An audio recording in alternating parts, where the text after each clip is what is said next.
This event, hosted for the first time by a Pan-African organization, Afreximbank, is aimed to strengthen Africa's role within global value chains. In the Swiss-African context, Dr. Fofak reaffirmed Afreximbank's support to Swiss corporations in their engagement with Africa for a win-win partnerships. The African continent accounts for less than 3% of world trade. Commodities and natural resources continue to dominate Africa's exports basket, and the continent's participation in the global value chain has been minimal. The African Continental Free Trade Agreement offers a tremendous opportunity to integrate Africa's firms into global supply chains and create new regional supply chains. What does this mean for companies with a Pan-African approach? Rolake Rosiji, Chief Executive Officer, Jobaman, addressed the African perspective. So it's estimated that in Africa, women account for around 70% of cross-border trade. And the new AFCTA agreement is poised to reduce tariffs and facilitate movement and trade, enabling the informal sector to operate through formal channels, and will result in increased participation of women in the formal business sector. In terms of intra-African trade, African countries trail other regions which have drawn on vibrant cross-border trade to sustain growth and economic development. In spite of the challenges of its implementation, the African Continental Free Trade Agreement will boost intra-African exports by over 81% and extra-African exports by 19% by 2035. Manufactured goods, which dominate output from regional value chains and global value chains, are expected to make the most gains. A 110% increase for intra-African trade and 46% increase of extra-African trade. And the continued collaboration with Swiss corporates ought to encourage growth in sectors that will lead African markets further along the value chain and developing higher value products at higher prices, which will bring greater value, improve livelihoods across the African markets. During this flagship event, Nicole Meyer, head of the country Clarion Southern Africa, expressed the Swiss perspective for doing business in and with Africa. We need to endeavor and try and find opportunities throughout the partnership of Switzerland Africa, how we can enhance these value chains.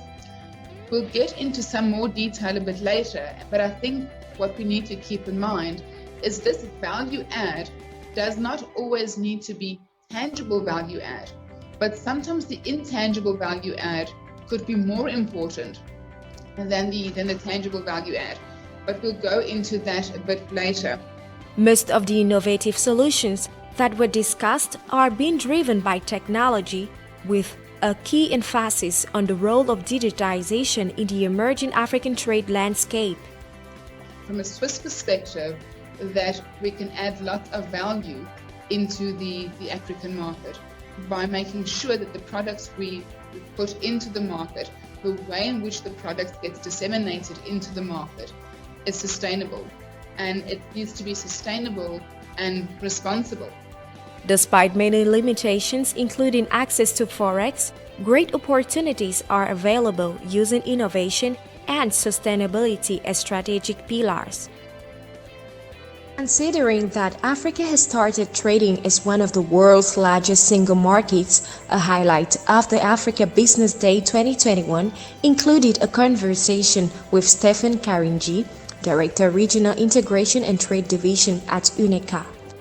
He insisted on the fact that one of the key components in the realization of the African Continental Free Trade Area is the harmonization of trade standards to facilitate intra-African trade.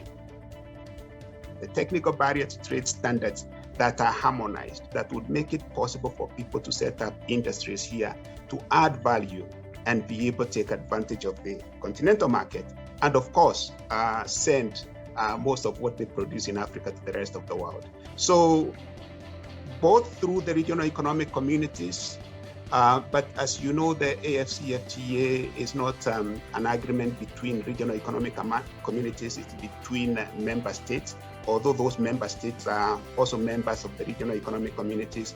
What the AFCFTA is doing is actually breaking down the barriers that limit trade between the regional economic communities that exist today.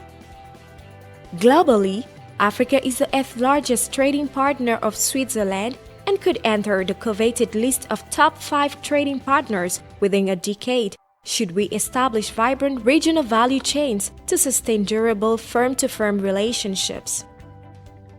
The panel discussion between our 3 keynote speakers of the day was at the heart of the event. What developments need to be followed to make successful business decisions? How do you explore these markets going forward without the current mindset?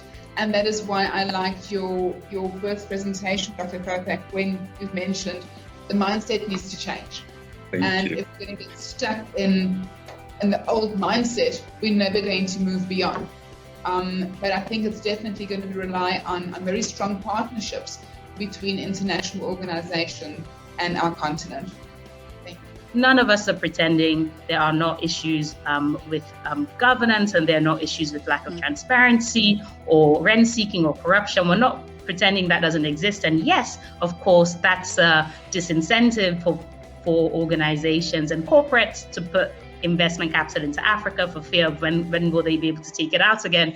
But you have those sorts of risks elsewhere in the world, and you have other risks. So I feel it's about shock therapy. It's taking a risk, and it's giving it a go, and it's also having the trust that you can find the right people and the right talent on the continent that you can trust. What role are Swiss companies playing as the African continent consolidates its position on the world stage? The fact that Swiss are way ahead of China, of the UK, and the US in export of pharmaceutical to Africa was really a calling for me in doing this research. And we believe that what we see in the automotive space should really inform the new engagement between Switzerland and Africa, so that we can see that those regional value chains begin to grow, using Switzerland as the clustering and connecting Africa pharmaceutical company, the nascent one, to the Swiss expertise to gradually narrow that technological gap. And years ago, I think I did one research in the World Bank where I call it technology trap and poverty trap.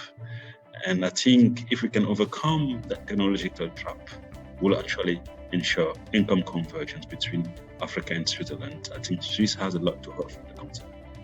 Africa has rightly been showcased as the land where growth opportunities largely outweighs risk.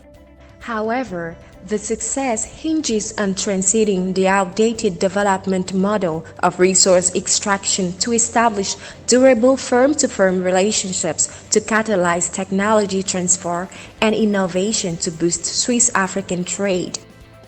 Another high point of this edition relates to the breakout sessions with topics centered on local content as a business imperative made in Africa, regional versus global value chains moving toward higher value-adding activities. In echo to the COVID-19 health crisis, another topic was on building regional healthcare centers of excellence to meet local needs. The final session of the day involved a case study by SECO on enabling trust in global and regional value chains and dwelling on private sector support to African government in a world undergoing rapid digital transformation. The Africa Business Day brought together more than 300 participants from Swiss and African business communities, diplomats, and trade representatives. It provided a unique platform dedicated to exchange of expertise, experience, projects, and investment opportunities.